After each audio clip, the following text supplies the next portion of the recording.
Episode की शुरुआत में दिखाया जाता है कि सेंगयान अपने अपार्टमेंट में वापस जाता है। जैसे ही जैज़ी उसे देखता है वो उसे कहता है तो तुम वापस क्यों आए। वो उसे कहता है क्या तुम मेरी कंपनी मिस कर रहे थे। जिस पर वो कहता है कि वो घर में नहीं रह सकता था। जिस पर वो उसे कहता है कि मेरी बात सुनो। वो जैज़ी से कहता है कि मैं तुम्हें कहना चाहता था कि तुम थर्सडे को मत आना। जिस पर जैज़ी उसे पूछता है क्यों, तो वो उसे बताता है कि क्या तुम जानते हो कि लिटिल डायमंड अफेयर इन्वॉल्व है। वो उसे बताता है कि उसने उसके मोबाइल में और उसके लैपटॉप में एयरक्राफ्ट देखी है। वो स्टडी के मोड में बिल्कुल भी नहीं है। जिस पर जैज़ी हैरान होता है और उससे पूछता है कि क्या वो उसका कोई क्लासमेट है। तभी सैंग बताता है कि वो उसका क्लासमेट नहीं है बल्कि वो उससे ऑनलाइन डेटिंग करती है। मुझे तो इस बात पे बिल्कुल भी यकीन नहीं हो रहा। जिस पर जैज़ी कहता है ठीक है, वो नेक्स्ट वीक चला जाएगा। जैज़ी से कहता है कि हमें उससे बात करनी चाहिए और उसे समझाना चाहिए क्योंकि वो अभी कम उम्र है। इस वजह से हमें उसे समझाना चाहिए कि उसे अपनी लिमिट्स में रहना चाहिए और मुझे उम्मीद है कि वो हमारी बात को सुनेगी। जैज़ी कहता है कि इस उम्र में लड़कियां ऐसी गलती करती हैं। जिस पर सैंग गुस्से में कहता है मुझे लोगों की परवाह नहीं है, लेकिन मेरी सिस्टर को ये सब करने की इजाजत नहीं है। उसे ब्रेकअप करना होगा क्योंकि मैं उसे इस चीज की इजाजत कभी नहीं दूंगा।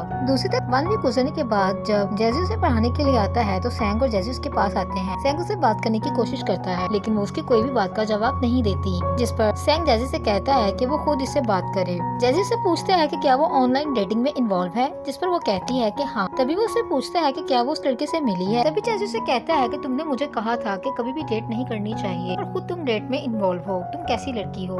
जिस पर वो सोचने लगती है कि क्या उसे पता चल गया है कि वो किसी को लाइक करती है। वो सोचने लगती है कि ये कोई ऑनलाइन फ्रेंड नहीं बल्कि खुद जैज़ी है। क्या उसे इस बात का अंदाजा होगा। तभी जैज़ी से पूछता है कि उसकी एज क्या है तो वो बताती है कि उसने अभी अभी ग्रेजुएट किया है यूनिवर्सिटी से। तभी वो सरप्राइज होता है और उससे उसकी एज पूछता है। जिस पर वो कहती है मेक श्योर कि उसकी एज 20 इयर्स है। उससे पूछता है कि वो कहाँ पर रहता है। जिस पर वो बताती है कि वो ही में रहता है। तभी वो उसके करीब आता है और उसे कहने लगता है मेरी बात सुन, मैं तुम पर बिल्कुल भी गुस्सा नहीं करना चाहता। क्या तुम जानती हो कि तुम्हारा टाइम अभी इन सब चीजों में इन्वॉल्व होने का नहीं है, तुम्हें अपनी स्टडी पर फोकस करना चाहिए। उसे कहता है कि उसकी फैमिली उसके लिए इतना कुछ कर रही है, उसके पेरेंट्स उसके लिए इतनी एफर्ट करते हैं, तो उसे ये ऑनलाइन डेटिंग बिल्कुल नहीं करनी चाहिए। जैसे उसे कहता है कि वो भी हाई स्कूल में है, जैसे ही यूनिवर्सिटी में कन्वर्ट होगी वो उसे खुद अलाउ करेंगे कि वो अपनी मर्जी से अपनी जिंदगी गुजार सकती है, लेकिन अभी इन सब चीजों का वक्त नहीं है। उसको समझाने के बाद जैसे उसे कहता है चलो तुम्हें अपना लेसन स्टार्ट करना चाहिए। तभी वो अपनी बुक्स को लेकर स्टडी रूम में आती है और वो दोनों स्टडी को स्टार्ट करते हैं। संगजी उसके साथ अपनी स्टडी को काफी एंजॉय करती है। वो उसे फार्मूलास के बारे में बताता है। दूसरी तरफ हैप्पी लूनर ईयर होते हैं जिसकी तैयारी में सारा घर मसरूफ होता है।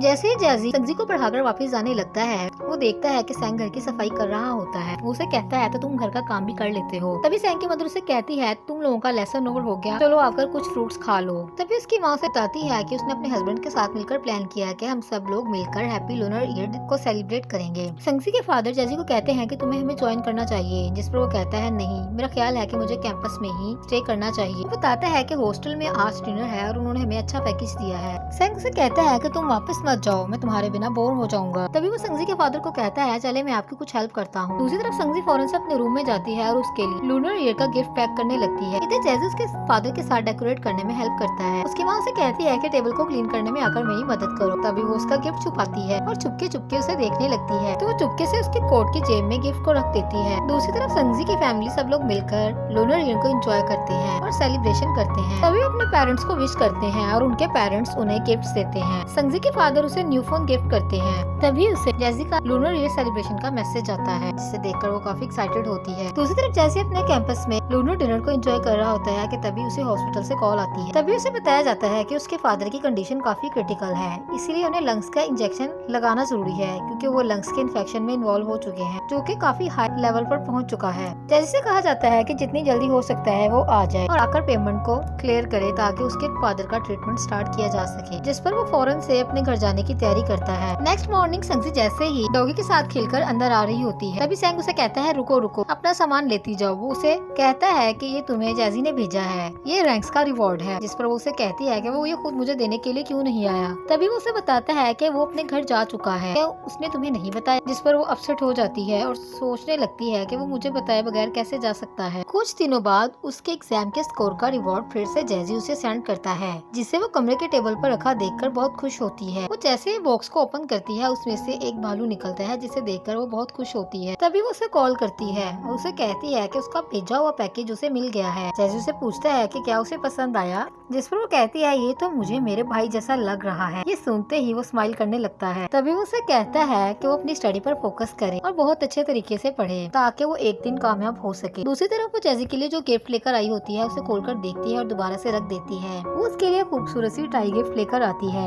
जो वो उसे ग्रेजुएशन पर देने वाली है। दूसरी तरफ जैसे खाना खा ही रहा होता है कि तभी उसके डोर पर नॉक होता है। जैसे वो डोर को ओपन करता है सामने एक लड़की खड़ी होती है जो उसे देखते ही कहती है कि हम काफी अर्से बाद मिल रहे हैं। उसे देखते ही सरप्राइज्ड हो जाता है और उससे पूछता है कि वो यहाँ पर क्यों आई है, जिस पर वो कहती है कि क्या तुम मुझे अंदर आने के लिए नहीं बोलोगे। तो जैसे से कहता है कि ये कोई अच्छा टाइम नहीं है, मैं तुमसे माफी चाहता हूँ, काफी रात हो चुकी है, तुम्हें अपने घर वापस जाना चाहिए। तभी वो उसे एक एनवेलप देते हुए कहती है कि मैं जानती हूँ कि तुम अभी बैड कंडीशन में हो तो तुम इसे रख सकते हो। जिस पर जैसे से कहता है मुझे इसकी जरूरत नहीं है, मैं अपनी केयर खुद कर सकता हूँ और अपनी प्रॉब्लम्स को खुद सॉर्ट आउट कर सकता हूँ। जिस पर वो उसे इंसिस्ट करने लगती है। तभी जैसे से कहता है मैं तुम्हें कह चुका हूँ कि इसकी जरूरत नहीं है। तो वो उससे पूछती है कि उसकी ग्रेजुएशन सेरेमनी कब है, क्या वो उसके साथ चल सकती है। तो वो उसे कहता है कि इसकी जरूरत नहीं है। तभी वो कहती है ठीक है और वहाँ से चली जाती है। दूसरी तरफ जैसी की ग्रेजुएशन का फंक्शन होता है।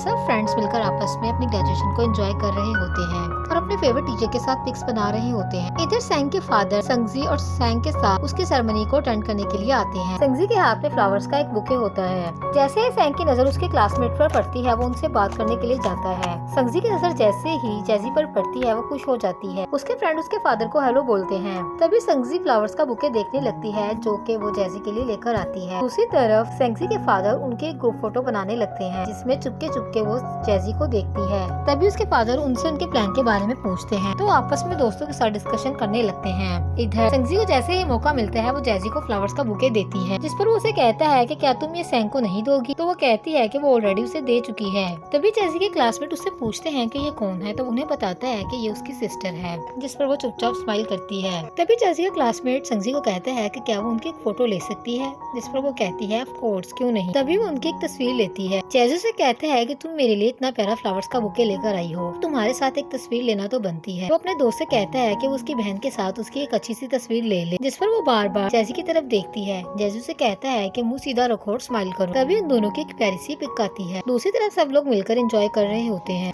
सब दोस्त मिलकर ड्रिंक्स करते हैं और अपनी ग्रेजुएशन को सेलिब्रेट करते हैं। सेलिब्रेशन की खुशी में सैंग ओवर ड्रिंक कर लेता है, जिस पर जैजी उसे छोड़ने उसके घर चला जाता है क्योंकि वो अकेला घर जाने के काबिल नहीं था। जैजी उसे जैसे ही छोड़ने जाता है उसके पेरेंट्स उसका शुक्रिया अदा करते हैं और कहते हैं कि उसे आज रात यहीं पर रुक जाना चाहिए, जिस पर वो कहता है कोई बात नहीं, वो चला जाएगा। तो सैंग की माँ उसे कहती है नहीं बेटा, तुम सैंग के कमरे में रुक सकते हो। तभी संगजी भी उठकर नीचे आ जाती है। तो उसकी माँ उसे कहती है कि उसे जैजी को टॉवल और सैंग के कपड़े देने चाहिए ताकि वो चेंज करे और अच्छी तरह से सो सके। तभी वो खुश हो जाती है और फौरन से सैंग के कमरे में जाकर उसे टॉवल और कपड़े देने लगती है।